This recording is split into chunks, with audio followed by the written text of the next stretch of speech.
I'm just gonna clarify a few things because some people clearly don't understand some things. Some people clearly don't know how to watch an episode. I don't know. But in all reality, I went on national television and I put my shit out there, so what more do you expect? Some people are just ignorant as hell. Um, y'all didn't even get the full story on YouTube. There's plenty of shit cut out. And you're dumb if you think that this was over a pillow. It wasn't just over a pillow. I've been with this man for 3 years, right?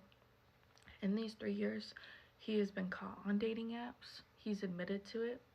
He has not just left me pregnant, but been in a whole relationship, left me pregnant, and then didn't take care of his kid until our son was 4 months old. Y'all want to be like, ah, she cheated, but is she bringing him on here? It's not the cheating. And you're ignorant if you can't look past that and understand the bigger picture. My problem would have been being lied to. And because they didn't put this part in there, when I'm FaceTiming somebody and they have a pillow behind their headboard, y'all know damn well y'all would have thought the same damn thing. And then to top it off, when we stayed at his mom's house after we had moved, I was laying in that bed for a week fucking straight, and that headboard didn't hit the bed. That headboard didn't hit the wall at all. So I got out of that bed, and because he's like, oh, I pushed the bed back up against the wall, that's why it's not doing it now. I was like, well, why didn't you do that in the first place? So I got out of that bed, and I pulled that bed back from the wall. And then I sat back down in the bed, and guess what? It still didn't hit the wall. The only time that headboard was hitting the wall was when that shit was rocking. And after him being caught on dating apps for almost 3 fucking years, him leaving me fucking pregnant, him getting another girl's phone number 4 days after I had our daughter, you're damn right. Bitches don't just trip for no fucking reason. I had every right to think that some shady shit was going on because shady shit had gone on in the past. Y'all don't know our relationship and the shit that I've been through off of 15 fucking minutes. And y'all can talk about me cheating on him. Me cheating on him a week and a half, 2 weeks into our relationship is not the same thing as him cheating on me constantly after I bared 2 children for him. It is not the same thing. Not dismissing that what I did was wrong. What I did was 110% wrong. But what happens? I told him the next day. I took accountability for it. I apologized. And I never did it again. I never cheated on him again. When he broke up with me when our son was a baby, well, when I was pregnant with our son, after I delivered our child, because we weren't together for like 9 or 10 months. Yeah, I slept with a few other guys because he was in a whole ass other relationship and I had no way to contact him. He blocked me. He changed his phone number, completely cut contact. So I really thought that relationship was done. So you're damn right. I went and slept with other people. And then when we broke up again and he's like, fuck you, and changed his phone number again and cut contact with me again, then I went and slept with 2 other people, or 3. I think it was 3 other people. But we hadn't been together in fucking 4 months. So yeah, I went and slept with a few other people then. But never did I cheat on him. Never did I cheat on him. And it's not even about the cheating. It's not even about an infidelity. To me, it was about the honesty. Because I deadass thought he was lying. And a lot of other people thought that he was lying too. Because when we did that show, Steve asked the audience, how many of y'all think he's lying? 2 people. How many of y'all people think he's telling the truth? 2 people raised their hand. 2. And let's get on the topic of my children really fast. My children are happy as fuck.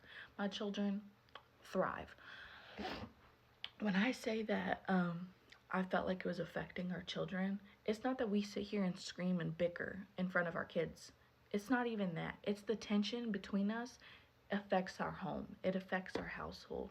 The animosity that we had towards one another affects our home, affects our household. Don't sit here and act like you know what's going on in my home off of a 15-minute fucking TV show, because you don't. And for all you bitches saying that I'm fat and ugly, suck my ass. Respectfully, because I am far from. I am far from. Yes, I have a double chin.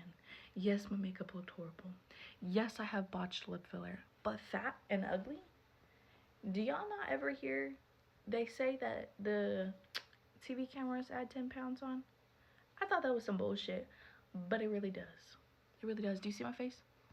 Let me pop this filter off real fast. Hold on. Fat and ugly where? Huh? Fat and ugly where? Y'all are just hateful people. Like, do y'all not understand that when you say shit on the internet? Like, not me, I got some thick ass skin. But some of the things that people are saying, like, do you not understand that there's people out there that literally will themselves because of shit like that? Like, y'all are so miserable with yourself that you gotta hide behind a little keyboard and be so negative to somebody that you don't know to make yourself feel better. You're so bored in your life and nobody at home is listening to you that you just gotta be heard on the internet. That's crazy. And we can talk about my BPD and bipolar, because I also knew that there was a comment saying that you can't have BPD and bipolar at the same time. They're literally two different, completely two different things. One is a chemical imbalance and one's caused from trauma. I promise you, you can have them both at the same time, because not one, not two, not three, but 4 psychiatrists diagnosed me with it.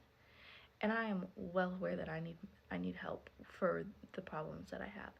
And I've been getting help for 4 years. But that's something that I just have to live with forever. It's not something that will just go away.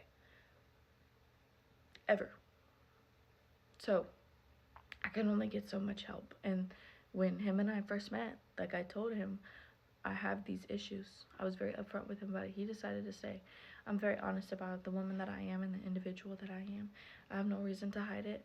I have no reason to hide the fact that I'm crazy. And it's not even that I'm crazy. It's just my brain works differently than other people's. And he chose to stay. And he chose to tell me that I was worth fighting for. And he chose to tell me that he loves me. And all that good shit. But as far as people saying that I need to get help, I've been getting help. I'm aware that I need help. And I will continue to get help. And it's not an excuse by the slightest bit. It is a medical diagnosis. My brain does not work the same way that your brain does. I have a chemical imbalance in my brain. Thank you very much. It's a medical diagnosis, not an excuse. And I know some people are gonna be like, oh, well then why did you stay with him if he did all that to you, or why are you bashing him? It's literally a simple answer. I love him. I don't have a deeper answer for you. And I did love him, and I did understand that we were young and we had kids way too young, and mistakes were going to be made, and it was all going to be about trial and error. And I'm very aware and understanding that we can take those past infidelities and lessons and everything like that, and we can prosper into an amazing relationship. And I know that we're fully capable of it, because our relationship hasn't always just been toxic. And even since we went on the show, our relationship has improved times 10. And yeah, it was unfortunate that I had to get to that point. But if it had to get to that point, to get to the point that we're at now, I wouldn't change it for a thing.